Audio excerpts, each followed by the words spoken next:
All right, let's dive right into this explainer. We're unpacking 17 hard-won life lessons from a 23-year-old self-made multimillionaire.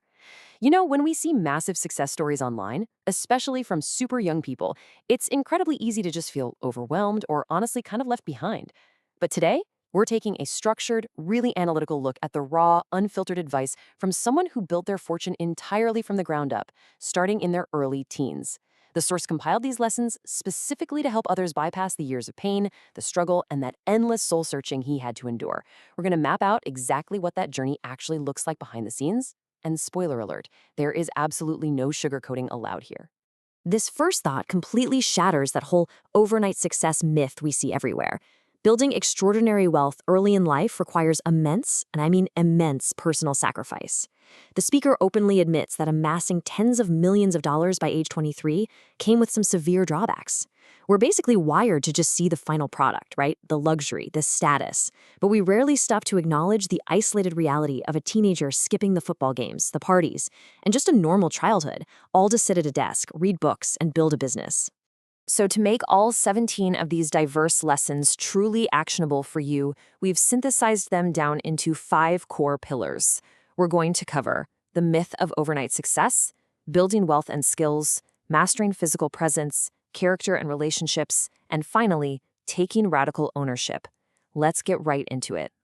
Starting off with Section 1, the myth of overnight success. The very first rule here is that you absolutely have to extend your timeline and just take the pressure off yourself to succeed immediately. You have to understand that true foundational building takes nearly a decade.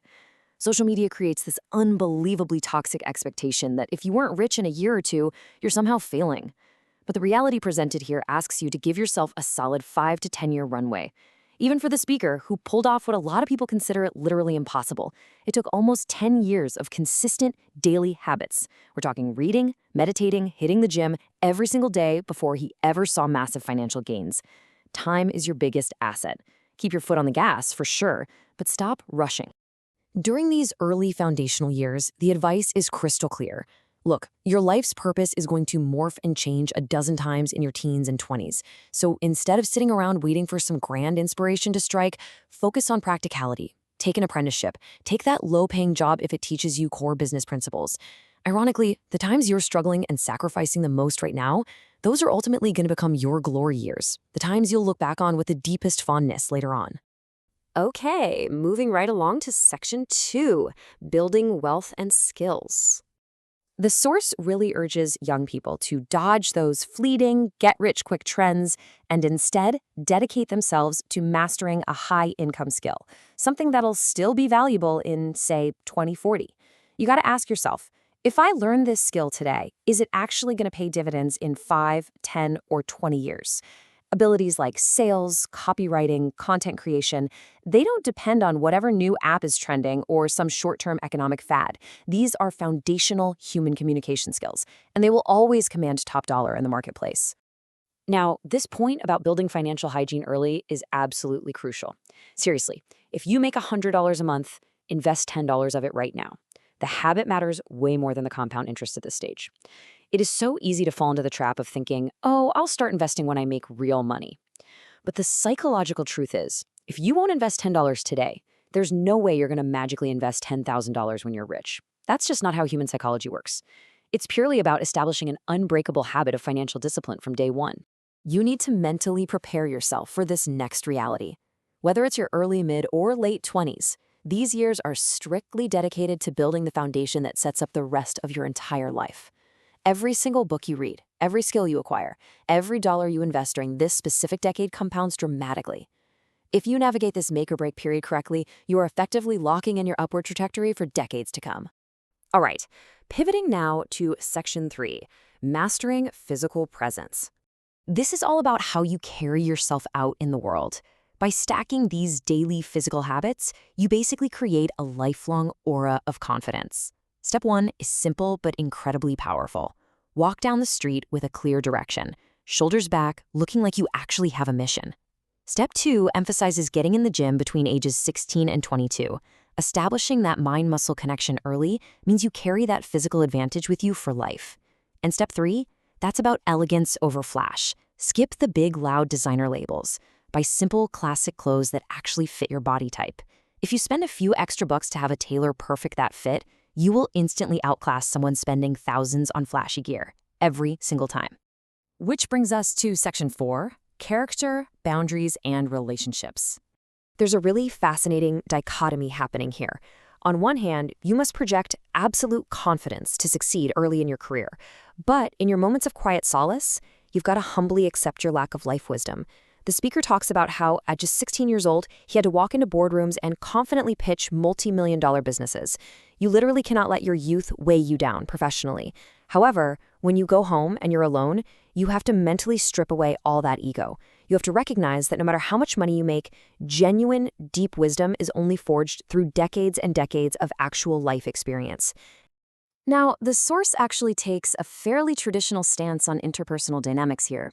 He emphasizes that being a person of honor means taking on gentlemanly duties on dates, practicing confident communication, and fiercely protecting your reputation by always keeping your word. The framework argues that things like paying the bill or making sure a date gets home safely aren't outdated concepts. They're fundamental displays of respect and responsibility. Plus, simply practicing giving a polite compliment to someone without expecting anything in return, that builds unshakable social confidence. But above all else, in business and in life, if you commit to something, you deliver. Your reputation is literally the single most valuable currency you will ever possess. And keeping that reputation strong means maintaining ironclad boundaries. You need to learn to say no roughly 75% of the time. Saying no is your absolute best shield against bad business partnerships and toxic relationships. Our society kind of glorifies saying yes to every single opportunity that comes our way, right? But the truth presented here is that saying yes to the wrong relationship, the wrong deal, or even just the wrong night out has ruined significantly more lives than saying no ever has. Having firm boundaries cultivates mutual respect with everyone you interact with. Finally, we arrive at section 5, taking radical ownership. According to this philosophy, if you're living a highly ambitious life, you are basically guaranteeing extreme turbulence. The source suggests that finding some form of grounding with a creator, whatever that specifically means to you, is essential for keeping your sanity intact during the ride. Whether it's organized religion or just a personal sense of spirituality, the core message here is humility. A flatline life is safe, sure, but it's unfulfilling.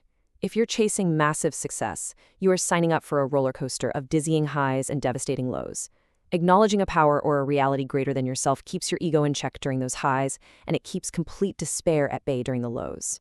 So, wrapping up all 17 of these lessons, it literally all boils down to this one concept. You must take radical, uncompromising ownership of everything that happens in your life, the great successes and the better failures. Look, it is incredibly easy to blame your upbringing, the economy, or a terrible business partner when things go south. But falling into that trap of making excuses completely strips you of your power to actually fix the situation.